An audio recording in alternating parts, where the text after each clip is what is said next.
Start. Hello, everyone. Welcome back to another episode of the Capes and Lunatics. It's me, Phil, again, and this time I'm joined by another great guest. I'm joined by Jon Levin, correct? Yeah. Who has we're talking to another Kickstarter guest. You have a game you're trying to get funded, correct? That's correct. It's called Inns and Outcasts. It's a 3 to 8 player game that actually plays in 30 to 45 minutes. So it's we call it a palate cleanser. We position you to play it at the beginning of your night or in the middle of a big board game night when you got some big campaigns or a couple big games you're playing. Gets the energy back up. Again, it's real quick to play and everybody gets to play. It's got a nice D&D fantasy world type theme where each inn brings you 6 new characters, and all the characters have their own unique effects, but they're all also given an initiative number 1 through 6. So let's say when we were to play, if we had 3 inns, every player would have their own set of the 6 cards from each inn, and you get to pick your own hand. And then so it becomes a bluffing mechanic game where you don't know until the second round through even what other people have in their hand because of the various inns they can use. And it just that those final rounds are just uproarious. And it's a great time. It builds the energy, and it's a great way to meet people. It's a great way to introduce people into board games. It's a great way, and it's a great family game because there's nothing violent or anything about it. Yeah, it sounds like a cool party game because it's like you're not at it all night, but there's enough in there to keep it fun and interesting. And yeah, so you certainly play 2 or 3 rounds. You'll just get more into the competitiveness of figuring out your opponents, that the whole bluffing mechanic, and the game is being released right now with 2 inns. That's what comes in the box. There's a 3rd inn that is, fairly fair to the point of play testing. So it's pretty good to go. And then the other 2 inns have already been drawn out. So we have 5 in mind right away, which, makes, if everybody's choosing 6 cards from 30, you're going to have a lot of variety for what's going to be out there. And it's just going to be interesting to see how the game grows. So if the Kickstarter goes good, do you think there'll be more expansions later on and stuff? Yeah, definitely. We intentionally put the game on Kickstarter instead of GameFound for the fact that we can return to GameFound later, and we certainly know that, and also just a little bit of loyalty from our first game was released on Kickstarter, so just a little bit of loyalty to those fans. But yeah, if the game funds, we certainly are going to at least next year at some point in 24 we would have the first expansion release, which should fit right into the box that we're releasing now. And then who knows what comes with following that, because we talked about maybe releasing 2 expansions at a time, and then so maybe in that maybe in that second year or third year we have a whole new box that has all 5 inns or all 6 inns in it and a whole bunch of new art and stuff. I'm always the guy who loves the behind the scenes stuff. So it's like, so how long have you been working on this game? Well, this one is actually built by a pair of designers with a company called Game Changing Designs. They're one of the few and far between, at least from what I've met, board game designers who actually went and got a degree in game design before they did this. They went to Bradley University. We like to say they went to Milton Bradley College. He actually went for video game and because at the time I don't think they had a board game specific. And the wife went for digital art and art and whatnot, and they're both very talented. But this was their first full-fledged game that they made that I think they started working on with another person named Blake Mesmer when they were in college, and they tried to fund it during COVID, and they were trying to release it with they had 1 in, and they had spent a lot of money on it, and the overhead had just gotten too much, and they just weren't able to really recoup it. So they pulled it with about 10 days left and contacted us maybe last September. We get a lot of solicitations from publishers asking us, our opinions, our help, or just even a partnership, or even just, would you want to buy our game? So we took a look at this, we vetted them, we thought they were smart, and the artist was very talented. We ended up soliciting her for some other art.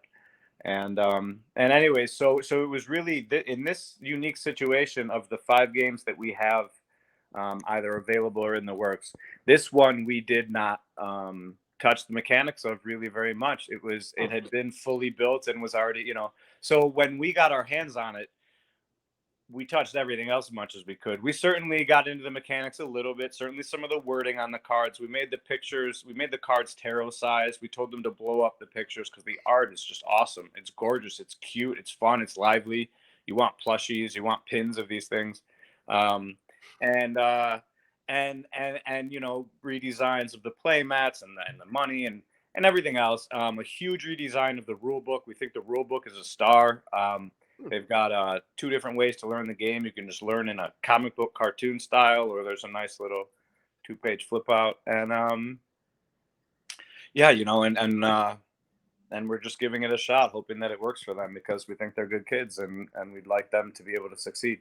We're not the kind of company that takes a huge percentage of what goes down with it. We're 1First is really, as the comic parent company was created about, artists first, creators first, fans first, so that's the motto, because it was started by independent people who knew that the industry really doesn't exist and the art doesn't exist without them. And so if you don't keep them happy, they're going to disappear, all that stuff, or they're just not going to be around. So yeah. So you said there's a couple games in development or on it. Yeah, we have we've got this amazing game, 2 to 4 player, 45-minute, 60-minute game called Apothecary that we're waiting for spooky season. So we're thinking October 1st will be the launch of the crowdfund. And all of our games are always going to be available on Tabletop Simulator for anyone to try because we are big believers in our product. And of course, by that, vein, try before you buy.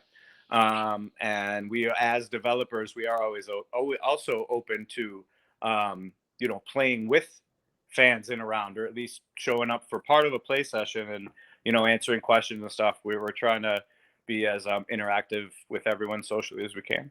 So Apothecary is awesome. That game is the cleanest, smoothest game I've ever played. It was originally designed by a guy named Nick Sparkman out in the Northwest.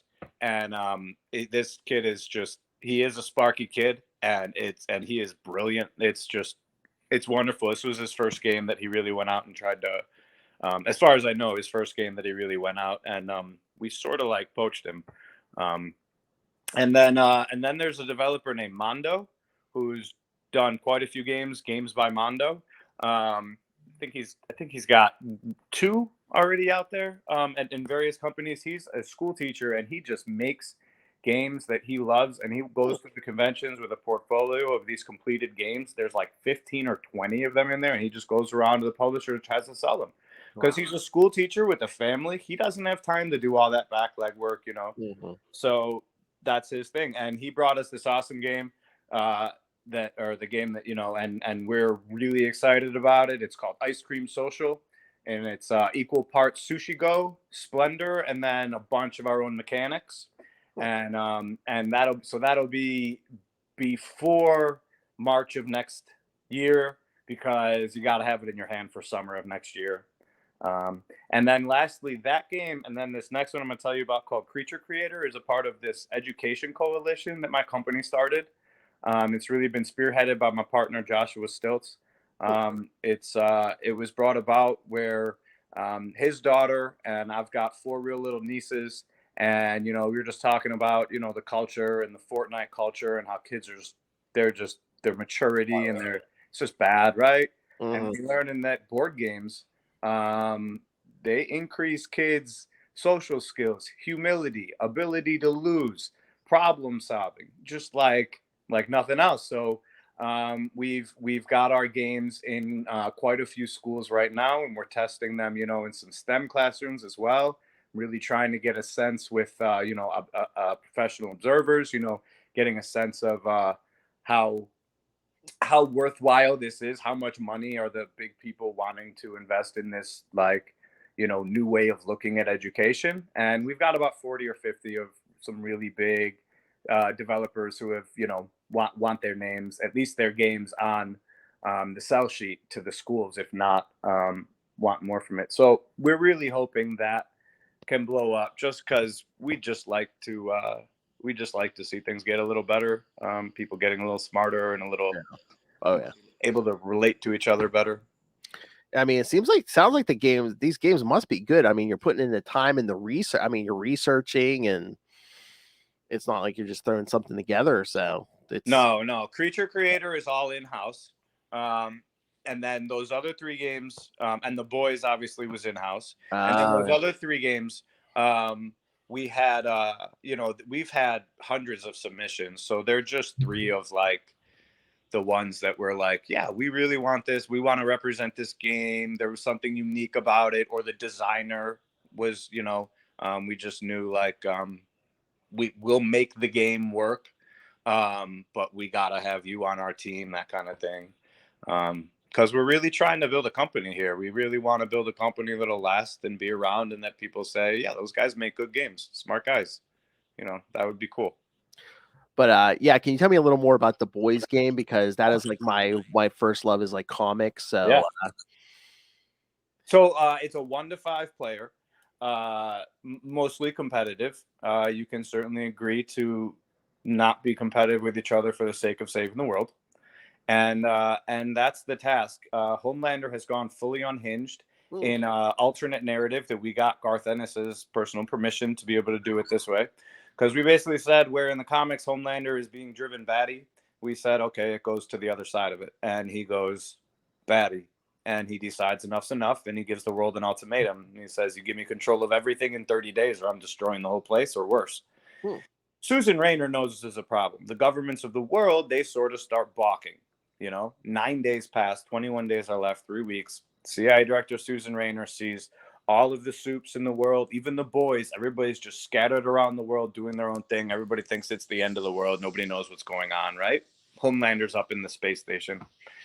And so she calls her 1 to 5 players, most upstart and unknown CIA agents. And she says to them, could you please take on this mission? I know it might sound like a lot, but I need you to go around the world, recruit an army, and kill Homelander to save the world. And it's a very daunting task. So the first thing she does is she partners you with a hero of your choice. There's 10 heroes: Butcher, Huey, Female, Maeve, Terror, all the big ones. Each hero has a unique power that's going to give you an asymmetry when you play the game. So it's 10 different, variations on at 1/10 of the game is very manipulatable by you. And in a game that plays over 21 rounds, 21 days, you're going to need all the help you can get. Wow. So you also are the only person that ends up able to recruit that character. They're just all too powerful to recruit at the beginning. So that's why we have it sort of with the RPG idea that you are the CIA agent, but really your token is your token is Butcher. You're the only one that can recruit Butcher. You get to use his power right away, all that stuff. So that's how we kind of say you're pretty much Butcher as well. You're hero, I mean. And then the game plays over 21 rounds with Homelander attacking every round. He's never going to be nice. Sometimes the attacks might not affect you because he'll attack specific teams, and you might not have any of those characters. But there are attacks in there. And again, you take 9 out at the beginning, so you don't know what your attacks are going to be because 9 days have passed. But 6 of those 30 are attacks that increase his health permanently by 2. So when the game starts, Homelander has 30 health. The most maximum damage you could possibly do on your first turn is 6. And so Homelander can get up to 42, and that is a nasty number to have to hit. No matter what. So, okay. So I haven't gamed in many, many, many years. Like if I bought this game and like read the instructions and everything, could I jump into this? Oh, yeah, absolutely. You wouldn't need to read the comics at all.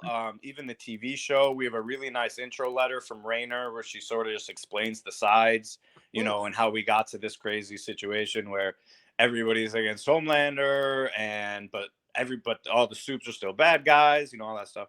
And then The only thing I would say is it's a game with a bunch of mechanics. Your first time playing the game, it's, probably want to give yourself an extra half hour, an hour. It's also a lot of cards with some really funny and interesting text. And so, you find people taking extra long in their first times playing because they're just reading through all the stuff.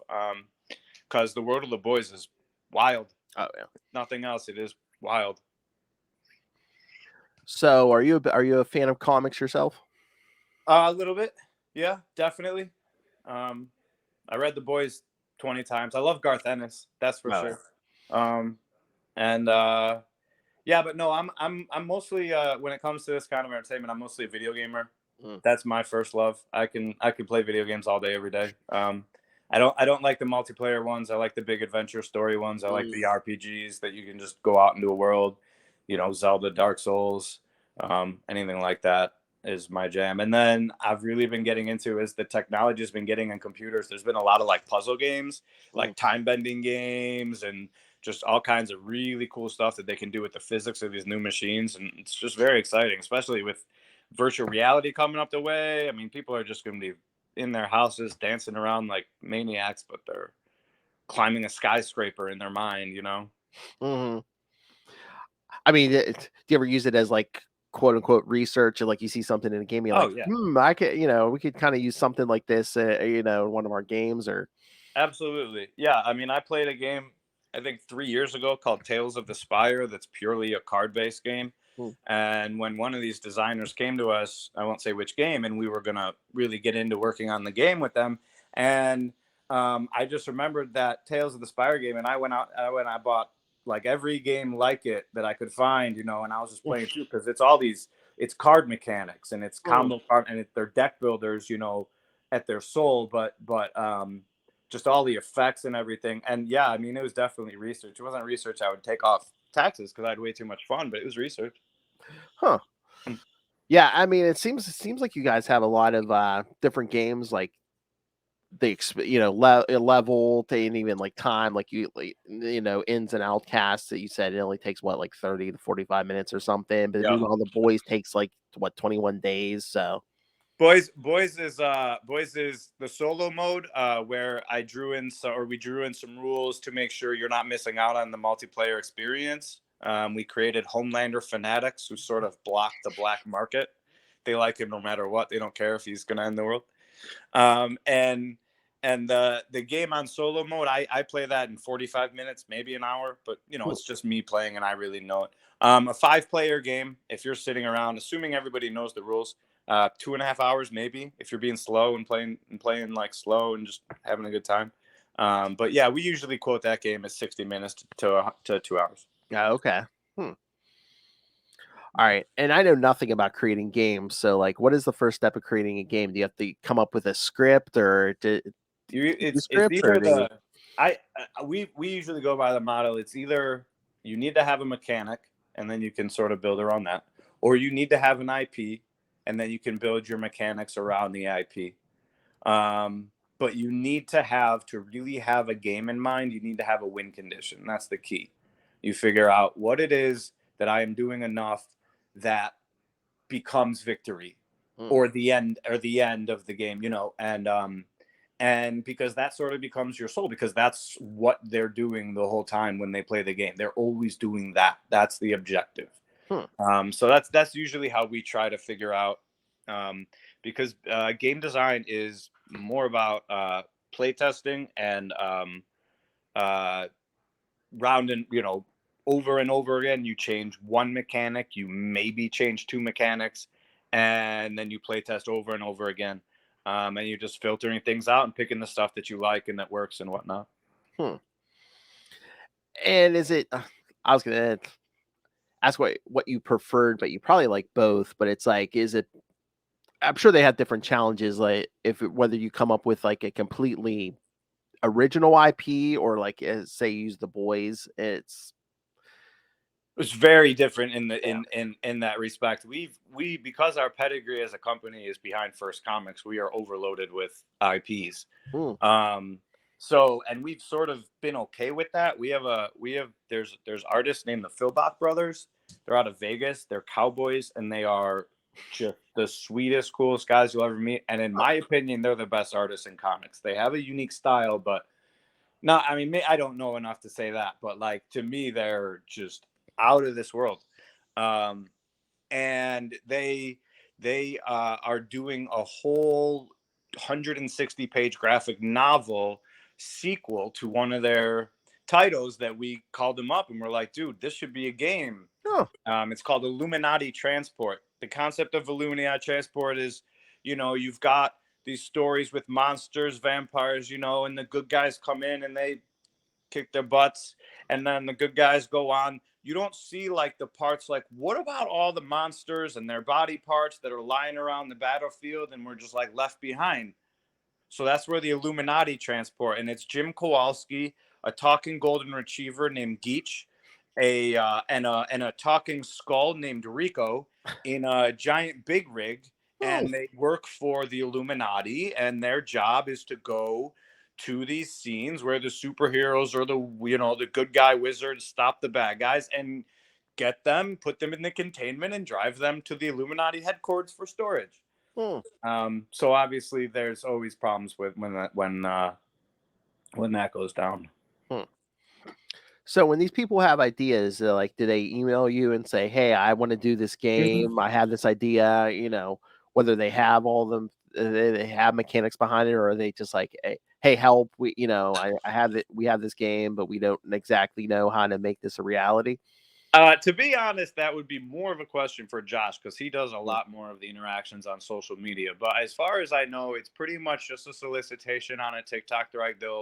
They'll reach out to us with a question or an inquiry, and we'll just respond back. We're very easily accessible. Our email is easy to grab, and he's really good. He's really interested in helping you out. If he doesn't think that you're right for our company, he'll do his best to try to figure a company that is right for you, and make you a connection that way.